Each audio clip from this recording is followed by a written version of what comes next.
kabarnya hari ini? Baik, Pak. Ya, alhamdulillah kita harus bersyukur karena hari ini kita semua masih diberi kesehatan sehingga kita dapat hadir di forum ini untuk mengikuti proses pembelajaran.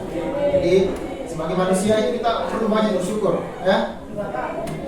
Kesempatan untuk hadir di sini itu patut disyukuri karena mungkin ada temannya yang mau hadir tapi terkendala karena sakit. Jadi kalian sebagai siswa yang memiliki iman, ya, maka harus bersyukur kepada Allah Subhanahu Wa Taala. Baiklah anak sekalian, di pertemuan kali ini ya sedang bahas materi ya. Tapi sebelumnya tentu kita apresiasi dulu. Kita mengingat-ingat kembali pelajaran apa yang telah kita pelajari di pertemuan sebelumnya. Pertemuan sebelumnya itu kita membahas tentang struktur dari teks cerita fabel. Ya, teks cerita fabel. Masih ingat ada berapa struktur cerita fabel? Masih 5. Ada 5. Oke, bagus sekali. Yang pertama, judul. Apa itu judul? Gambaran isi cerita. Yang kedua ada orientasi. Apa itu orientasi?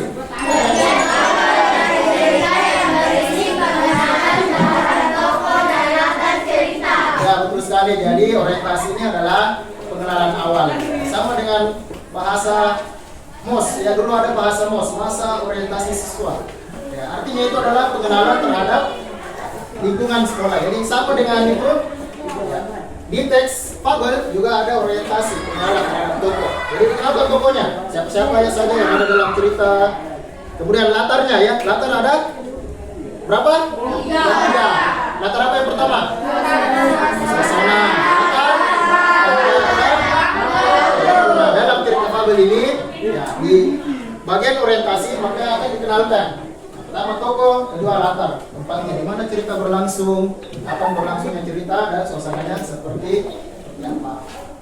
Yang ketiga, komplikasi. Apa itu komplikasi? Menemukan cerita yang berisi konflik atau permasalahan dan Ya, lanjutan cerita atau biasa disebut rangkaian peristiwa.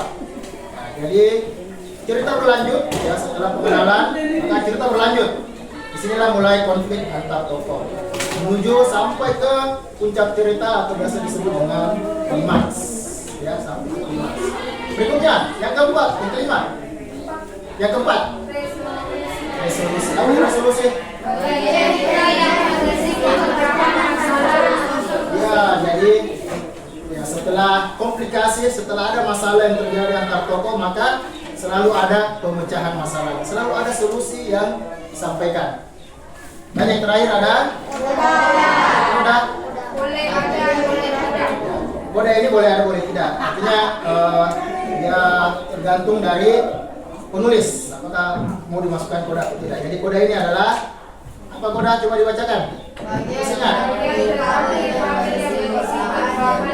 Ya, oke.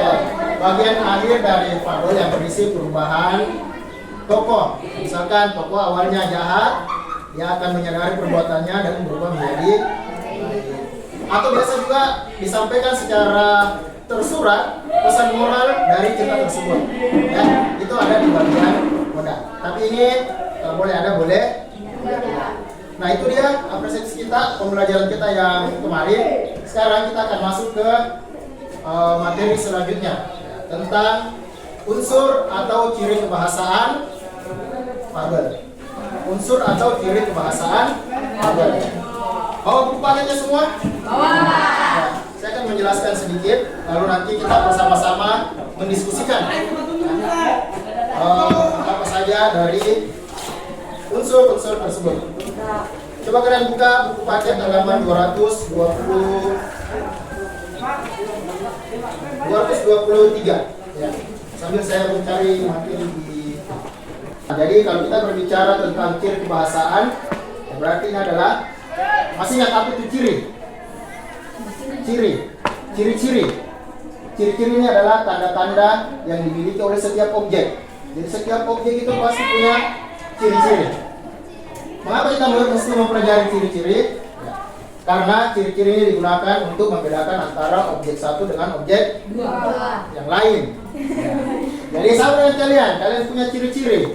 Misalkan si Hidayat Ulhaq punya ciri-ciri, si Andika punya ciri-ciri. Nah, kalau kita mau membedakan antara Hidayat Ulhaq dengan Andika, maka kita perhatikan ciri-cirinya. Nah, sama halnya dengan teks ini, ya. Teks deskripsi punya ciri-ciri, sama dengan teks fabel. Jadi kalau kita mau membedakan antara teks deskripsi dengan teks fabel, maka kita lihat saja ciri-ciri kebahasaannya. Itu akan sangat mudah kita temukan. Oh, ternyata ini adalah teks fabel, ini teks deskripsi. Yang pertama saya ketik di sini, nanti akan muncul di layar, ya, karena saya mencari. Yang pertama adalah penggunaan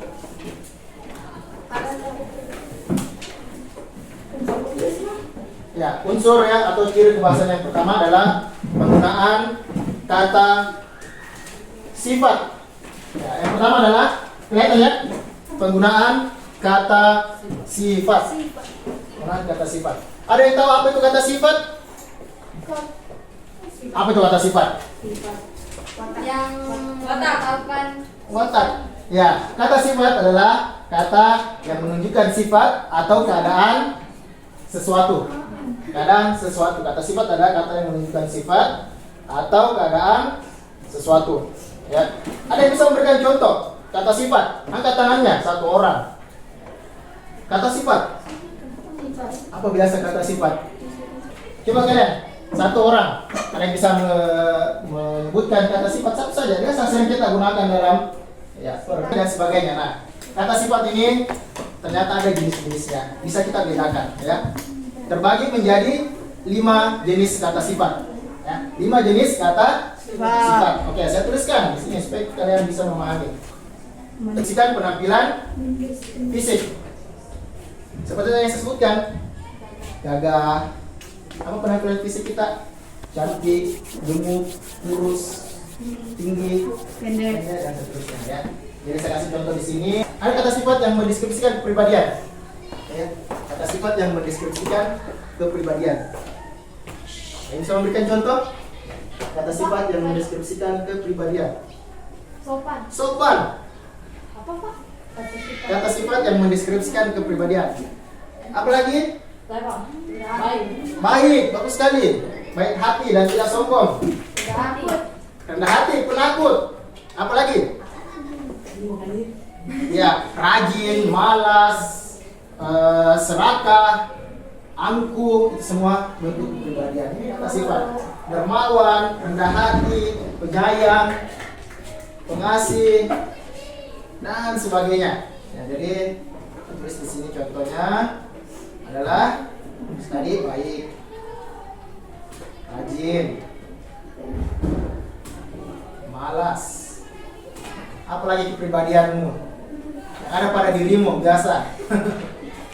Apa? Ya, tidak ada yang malas di sini ya. Rajin semua, jadi kita ambil kata rajin. Kemudian ada kata sifat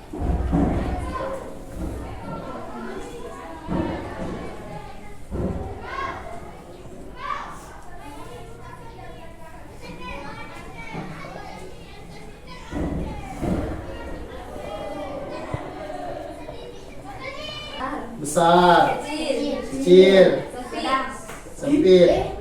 Kita main lawan kata, kita coba main lawan kata ya. Kita coba main lawan kata. Kata lawan katanya besar, Kecil. Oke. Lawan katanya panjang, Pendek. lawan katanya tinggi, Pendek. Rendah. rendah, ya sekali rendah ya. Lawan kata dari tinggi bukan pendek, rendah. Ya, panjang itu lawan katanya pendek. Jadi itu biasa kita sering terjadi kesalahan di percakapan sehari-hari kita ya. Pendek saya. Padahal lawan kata dari tinggi adalah rendah. Oke, sampai di sini. Besar. Ada kata sifat yang mendeskripsikan rasa yang diserap oleh panca indera, yang mendeskripsikan rasa yang diserap oleh panca indera. Ya, misalkan mata kita ya. Apa yang biasa dirasakan mata? Apa yang biasa dilihat? Indah. Tapi lebih ke ini. Ada yang gelap, ada terang. Ya, ada gelap, ada terang. Ini kata sifat yang bisa dirasakan oleh mata. Kemudian yang didengarkan oleh telinga, suara ribut dan suara bising. Suara tenang, hening. Ya, suara hening. Ya.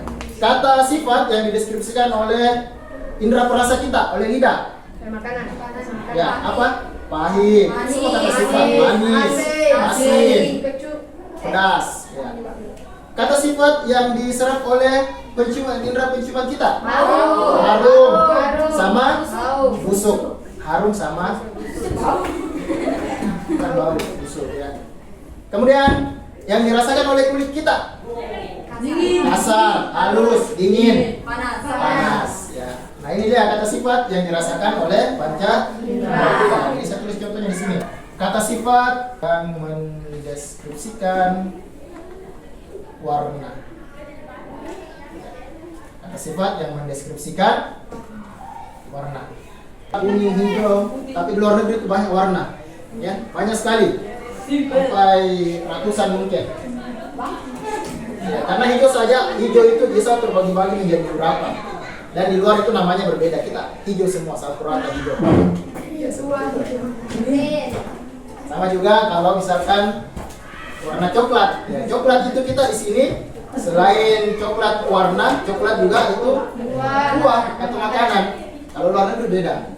Ya, tapi mungkin suatu saat ya ada perbaruan bisa saja karena bahasa Indonesia itu bahasa yang dinamis, selalu berkembang, ya, selalu ada perkembangan bahasa. Seperti itu ya. Nah ini ciri bahasa yang pertama, penggunaan kata sifat. Penggunaan kata sifat. Ya. Ada yang mau ditanyakan dulu? Mengerti semua dengan kata sifat ini? Ya, jadi sifat, saya ulang ada 5 pembagiannya. Selama ini kalian tahu kata sifat ada satu kan? Mencakup semua di situ. Ternyata kata sifat itu dibagi lagi, diklasifikasikan menjadi 5 jenis. Nah, ciri kebahasan yang kedua adalah penggunaan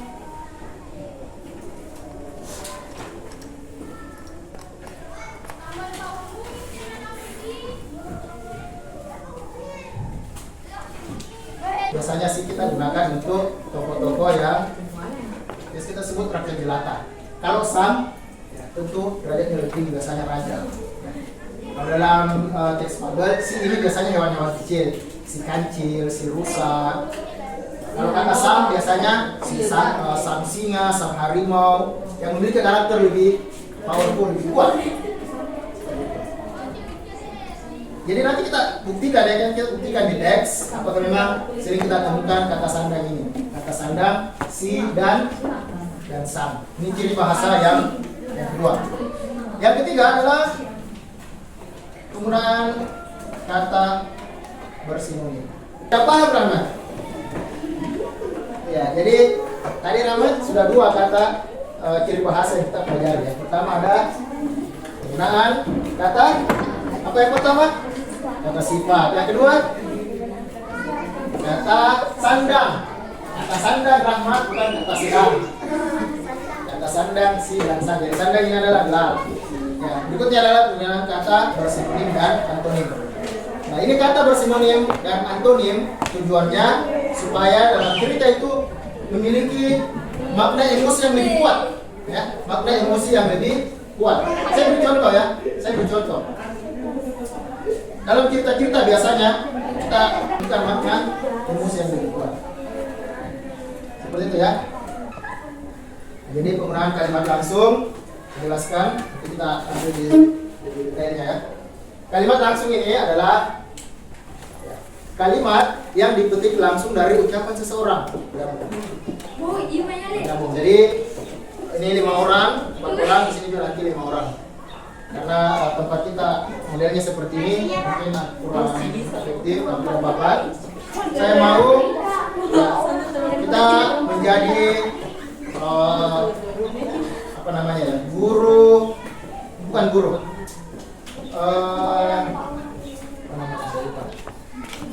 Jadi teman yang akan memberikan pembelajaran kepada teman yang lain.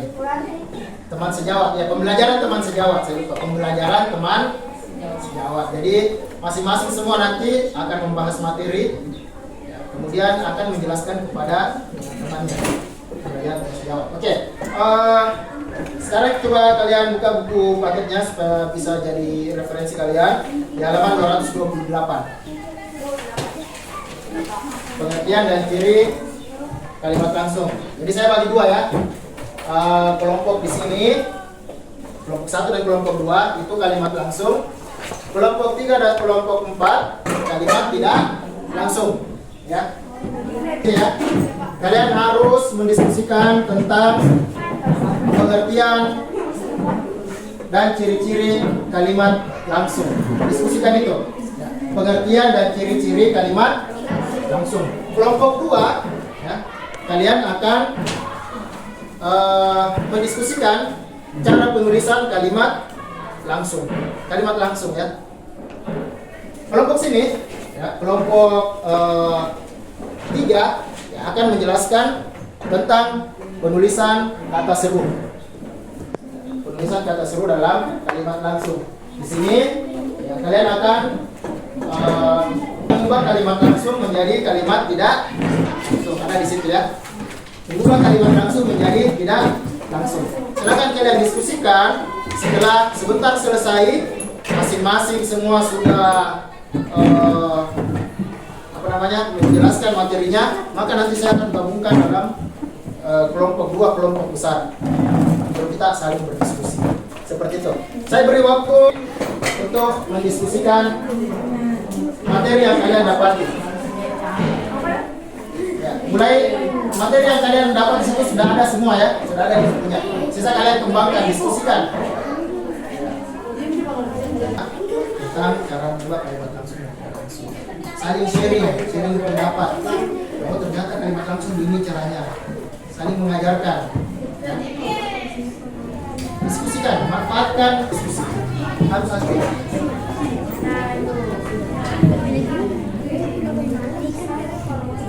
Kejadian-kejadian yang seru dalam cerita ya. Kejadian yang seru dalam kalian diskusikan, karena nanti kalian akan dikirim ke kelompok yang lebih besar untuk mengajarkan temanmu yang belum mengetahui materi ini.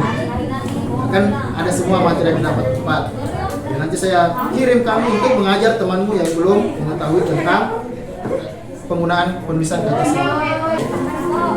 Untuk tidak langsung, yang mau diubah itu adalah kata ganti dengan tanda bacanya. Dalam ya, kalau kalimat langsung ada tanda kutipnya, diubah menjadi kalimat tidak langsung, tanda kutipnya dihilangkan dan kata gantinya berubah. Kata ganti orangnya. Ini yang harus kalian cermati. Nanti kamu akan menjelaskan ke temanmu ini yang tidak dapat materi itu. Jadi misalkan Yaya, nanti akan menjelaskan ke sini. Terus dibaca yang baik. Sama dengan kalian mempelajari tentang yang tidak mengetahui, yang tidak dapat materi. Makanya saya bilang sekarang diskusi.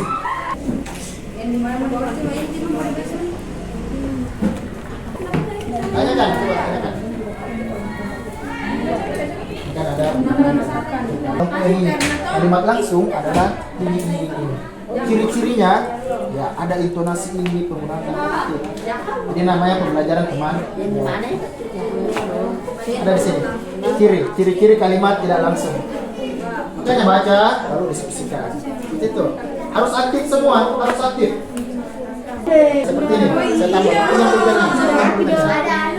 Kalimat langsung itu misalkan saya mengatakan sesuatu, besok libur, ini perkataan saya, besok libur. Nah, si siapa yang namamu? Vika mau menyampaikan ke teman yang lain, berarti Vika harus mengatakan, Pak Rahman berkata, besok kita libur. Seperti itu. Nah, penulisannya inilah kalimat langsung dirubah menjadi kata-kata kayak orang bicara dia mengatakan itu. Oh iya.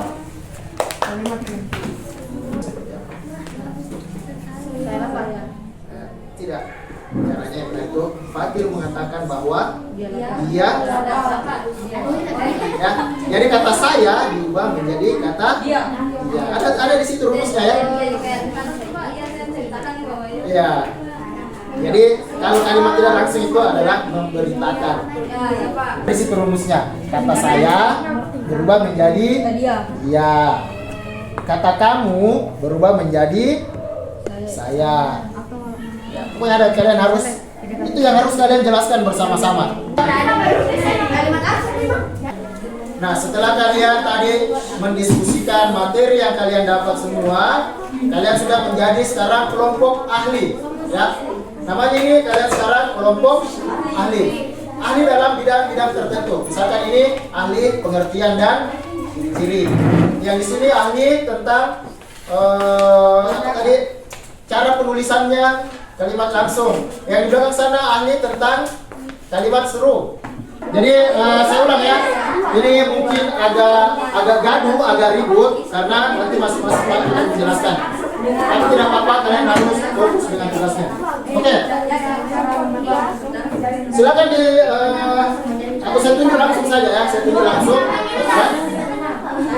Mulai dari kelompok 1. Ya, jadi si Hidayatullah dan Andika akan ke kelompok ini untuk menjelaskan. Nah, nanti dia bersama-sama dengarkan ya. Ambil tempat dulu. Jawab pertanyaannya. Karena sekarang kau adalah ahli. Jangan jawab. Oke. Sekarang mulai menjelaskan. Silakan jelaskan apa yang harus disebutkan tadi.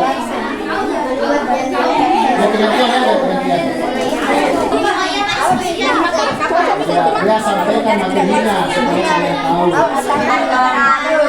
Menjadi presentasikan hasil diskusi saya. Yang lain nggak usah diperhatikan itu karena punya tugas masing-masing. Alamat silakan luar alamat. Ya, silakan itu hasil diskusimu. Kepada orang yang ditunjuk. Bagaimana cara bacanya? Kalimat langsung ditandai dengan pemakaian tanda petik.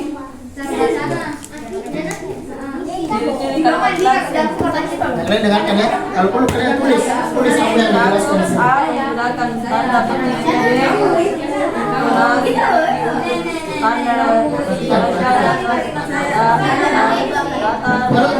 Tadi si pemateri harus bisa suaranya. Kalimat coba jelaskan. Dengarkan ini ya, dengarkan. Kalimat langsung adalah kalimat yang diucapkan secara langsung kepada orang yang ditunjuk. Kalimat langsung ditandai dengan pemakaian tanda petik. Tidak dipahami. Kalimat langsung adalah kalimat yang diucapkan secara langsung kepada orang yang ditunjuk. Kalimat langsung ditandai dengan pemakaian tanda petik. Ada yang mau ditanyakan? Silakan langsung tanyakan ke pemateri karena dia adalah tim ahlinya. Bagaimana ini mas?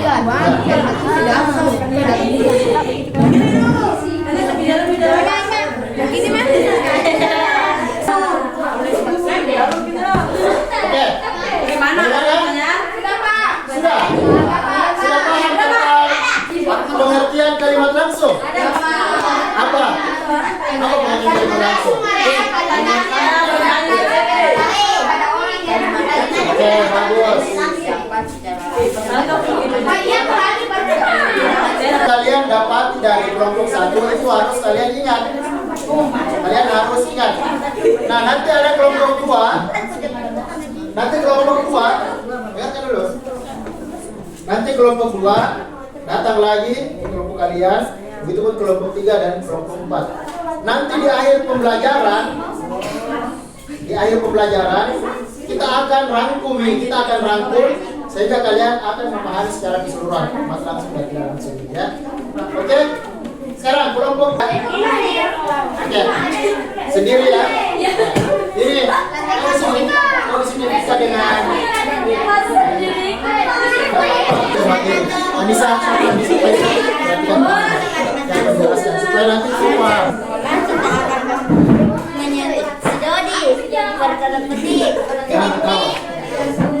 yang ditawar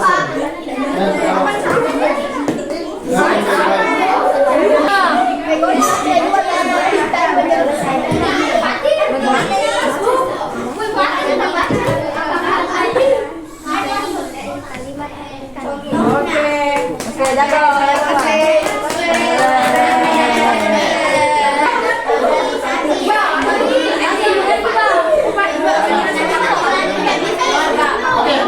kalian sudah dijelaskan?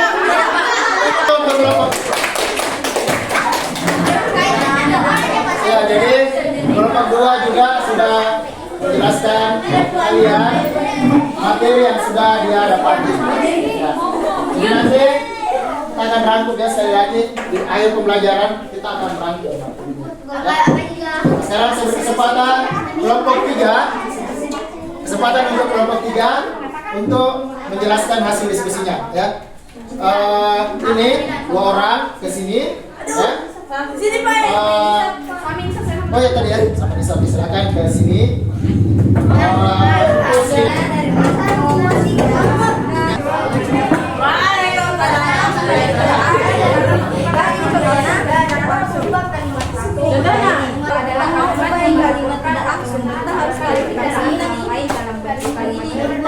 Ciri-ciri kalimat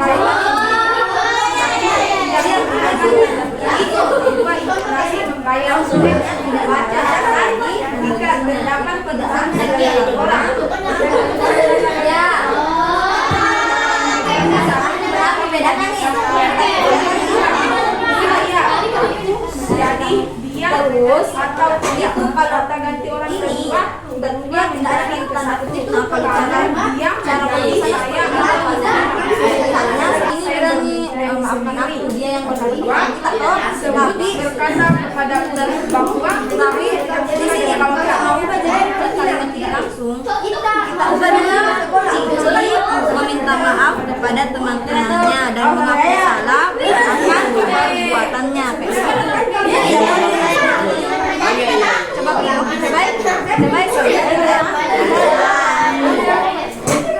Coba ini coba dong.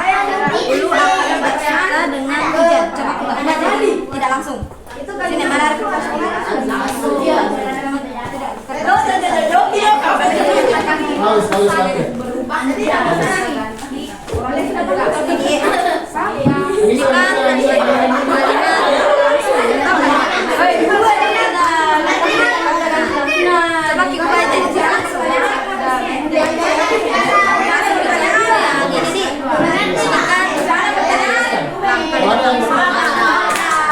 Ini kan kalimat langsung, toh? Ini kalimat langsung. Kita kasih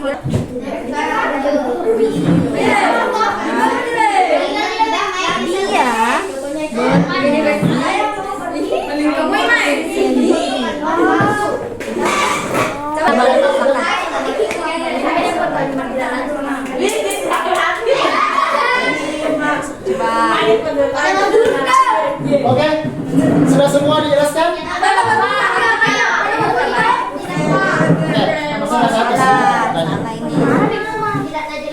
Harus kayak kita yang ceritakan nih kepada dia. Kayak misalnya tuh Citra yang bilang tidak mau pulang, saya tidak mau pulang, tapi kita harus ceritakan nih. Citra berkata Citra tidak mau pulang, kayak begitu Ji. Oke, Pak, sudah ini. Assalamualaikum.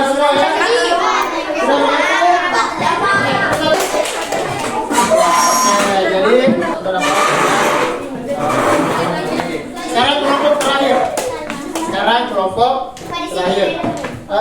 Di sini harus 2 orang karena banyak. Oke, Satya. Ini. Seperti oh begitu. Bagian dari kata yang terdapat pada kalimat. Contoh, dia bermain hati-hati yang ada di batu. Kata digunakan adalah kata santun dan kata dengar yang banyak digunakan pada kata cerita tentang kejadian berikutnya. Di sini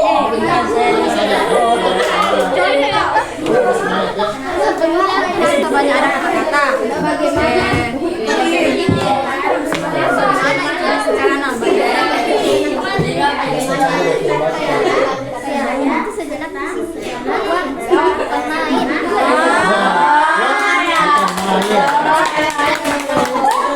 Oh, jadi bukan berarti kalau tidak ada tanda harus ada tanda.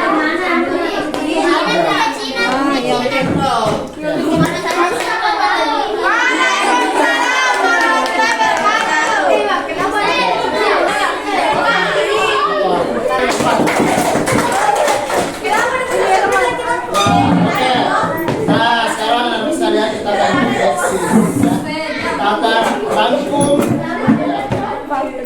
materi yang sudah kalian dapatkan semua. Jadi tadi, nah kalau diakumulasikan ini, ya kalau digabungkan atau dirangkum, ya kalian sudah memahami materi secara utuh. Ya kalian sudah memahami materi secara utuh. Ya, jadi saya hanya mendampingi kalian.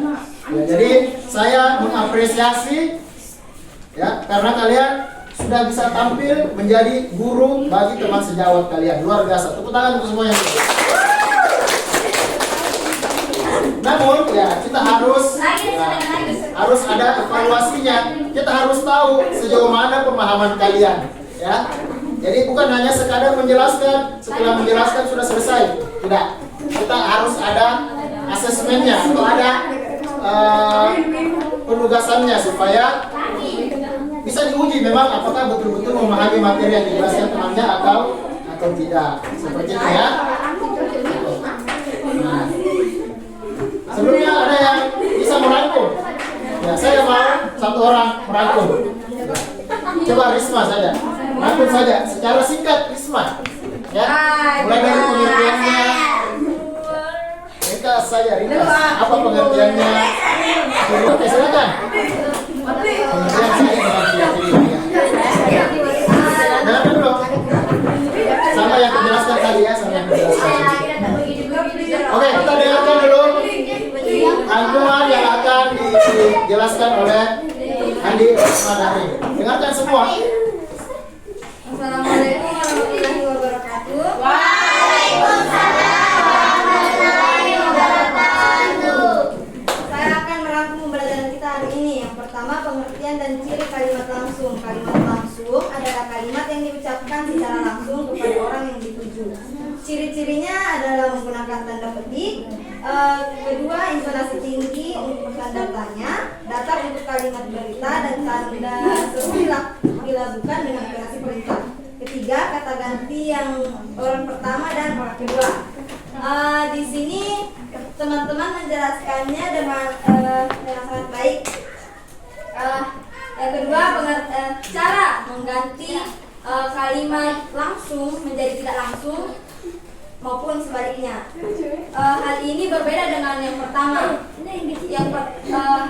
Kalimat langsung menggunakan tanda kutip, tetapi kalimat tidak langsung tanda kutip itu kita hilangkan. Yang kedua, intonasi membacanya datar, seperti memberitahukan keadaan apa yang dikatakan seseorang, apapun yang terjadi dan apa yang dilakukan oleh seseorang itu.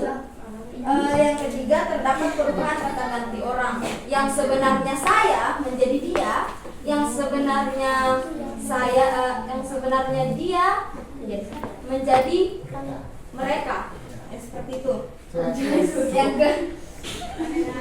Yang ketiga, cara penulisan kalimat langsung. Kalimat langsung. Sama juga dengan pembahasan yang sebelumnya. Tanda kutip. Hari ini kita sudah membahas tentang ciri kebahasaan dari teks cerita fabel. Ya, sebagian tadi saya jelaskan penggunaan kata sifat. Yang kedua, penggunaan kata sandang, si dan sa. Yang ketiga, penggunaan kata bersinonim dan berantonim. Dan yang keempat, penggunaan kata ganti. Dan yang terakhir kita bahas adalah penggunaan kalimat langsung dan tidak langsung. Nah, saya berharap materi yang kita dapat ini bisa bermanfaat untuk kita semua. Ya. Untuk asesmennya atau evaluasinya kita lanjutkan di pertemuan berikutnya karena materi kita, waktu kita juga sudah selesai. Nah, demikian pembelajaran kita hari ini. Semoga bermanfaat. Saya akhiri dengan ucapan Assalamualaikum warahmatullahi wabarakatuh. Waalaikumsalam warahmatullahi wabarakatuh.